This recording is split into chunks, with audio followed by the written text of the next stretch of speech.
My dear friends, every year, the Sunday that follows Trinity Sunday is the solemn feast of Corpus Christi, or the sacred body and blood of the Lord. Now, what is the meaning of this event to us today? What is the relevance of the feast of Corpus Christi to us individually and as a community, as a parish, and the spirituality of what we are doing here in St. Vincent de Paul that is centered on the Eucharist? We will reflect by way of outline. First, we will reflect on the meaning of real presence, which is God's greatest gift to us in our faith. What is the meaning of real presence? We will talk about the different kinds of presence, and why is it that the Eucharist is the highest form of presence. There are many ways by which something can be present, but the Eucharist is the highest form of real presence. Second, we will revisit the Last Supper and what happened when Jesus took bread and wine, the words that he said, what happened there, that event. We will go straight into the dogma of the Church on transubstantiation. You know, nobody talks about this anymore, but this is the very heart of the Eucharist. Transubstantiation, the terms, the words we borrow from Aristotle, his metaphysics in the 4th century BC. Aristotle wrote a book on metaphysics explaining the nature of material reality. This work, written in Greek, became available in the West on 6th and 7th, 8th centuries in the schools of translation in Spain, in Granada, Valencia, and Toledo. There is expression, Holy Toledo, right? It really refers to the basilica. When you enter the city, the first thing that you see is the Gothic basilica. That's why the people say, oh my God, wow, Holy Toledo. That's where the expression came from.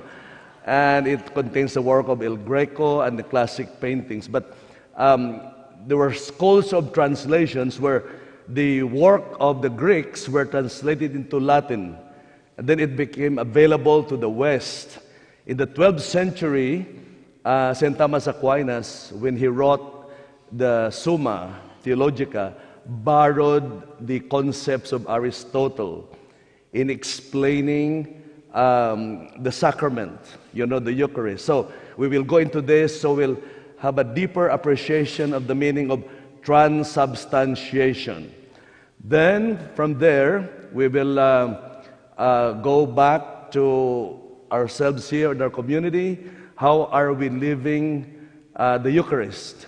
And what is the spirituality of what we are doing here in terms of our life centered on Corpus Christi, the sacred body and blood of the Lord?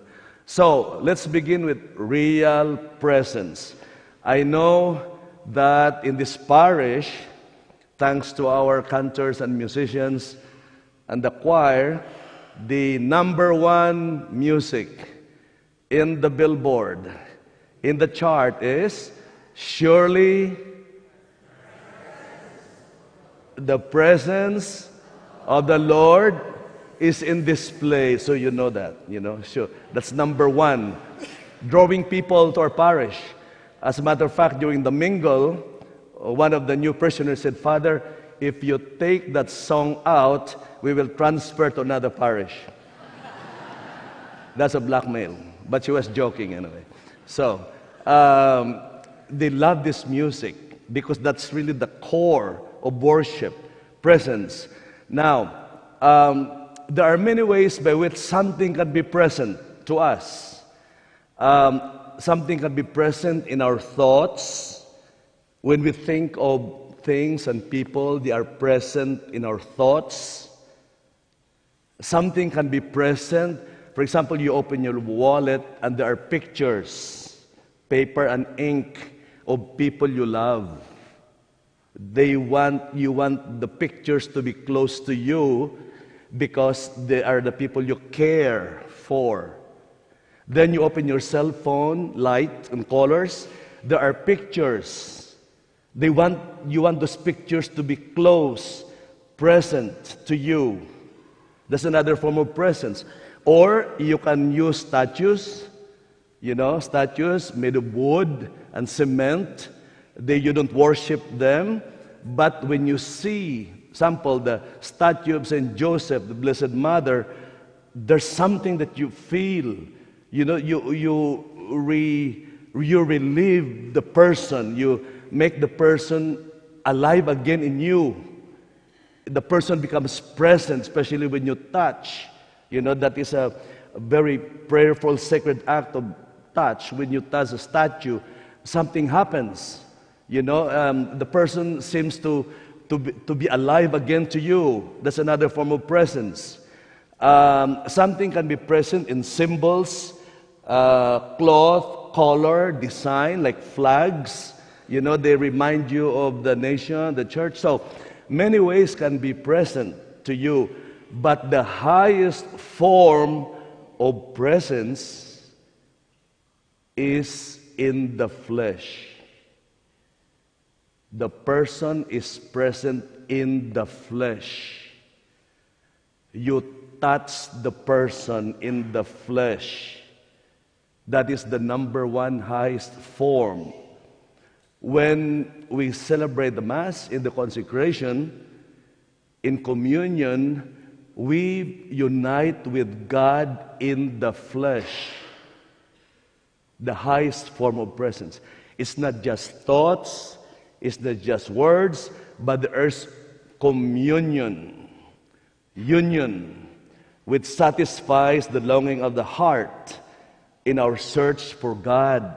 God comes down to us, we go up to Him, we meet on the altar in communion, which is the highest form of presence. Which means that God really cares for us. He wants to be with us always in the flesh, not just symbol, not just memory, but in the flesh. So that brings us to the Last Supper.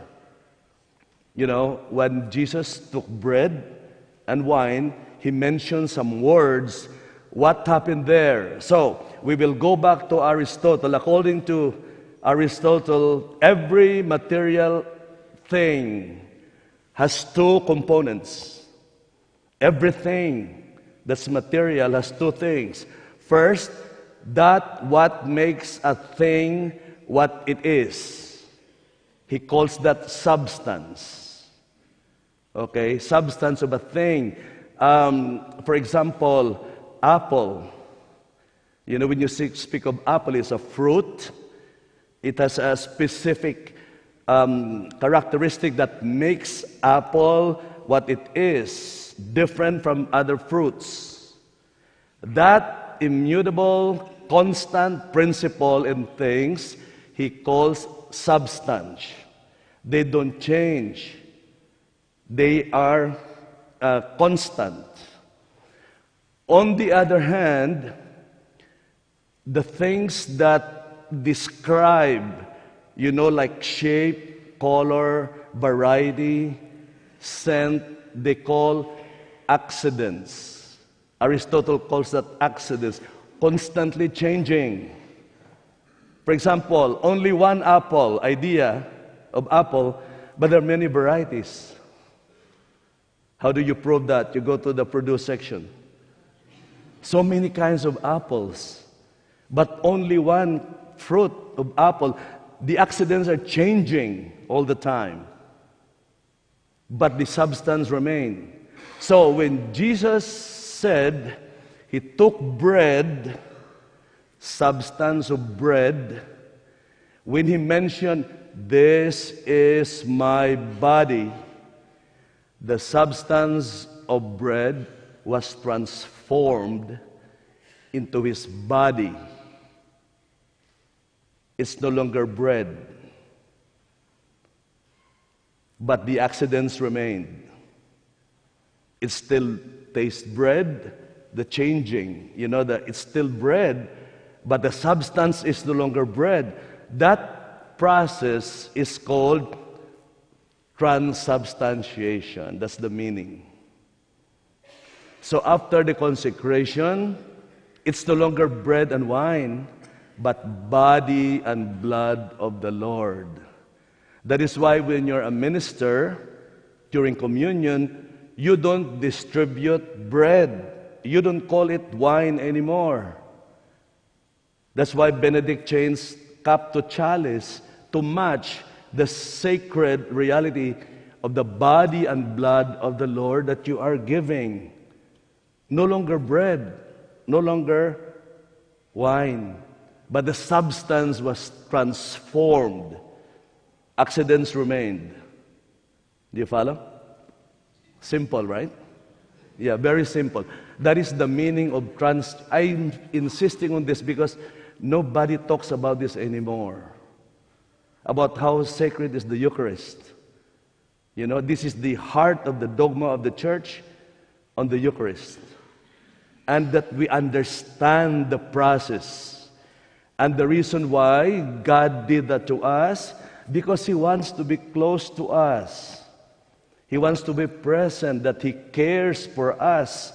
So He becomes present in the flesh, retaining the accidents of bread and wine. Okay, so now, what is the relevance of that to what we are doing here? In this parish, as you know, we are constantly changing. We are constantly moving.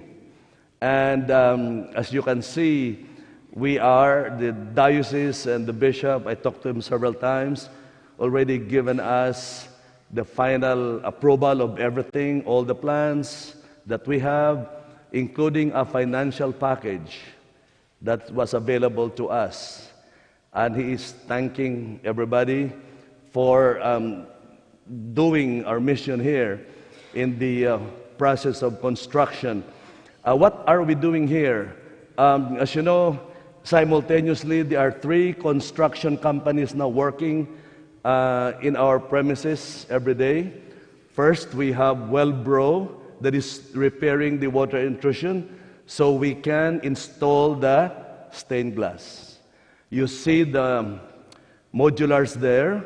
Signature is slowly installing the modulars for office and faith formation. We are clearing this building for the demolition on August 15, and R.D. Michael's construction will begin the work. Now, what is the spirituality behind?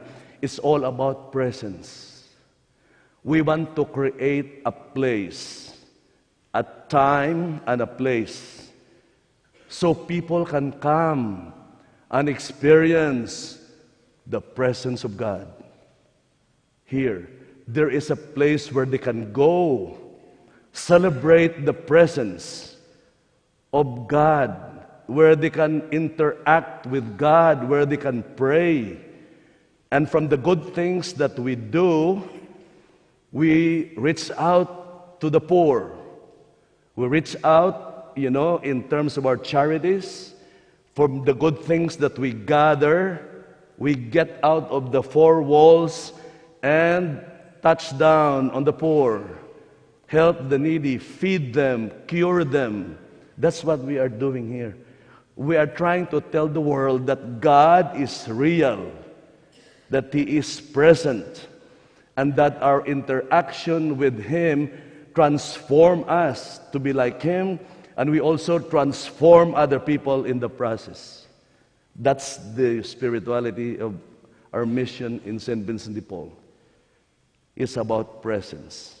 It's about worship. So, every time you come into the premises now, be careful. The traffic routes are changing all the time because of the construction. Pray for the safety of everybody, and we will celebrate once we are done. In 2 years, we will be finishing, we'll be done with Parish Center and expansion of the church, and we'll have a party. Please stand.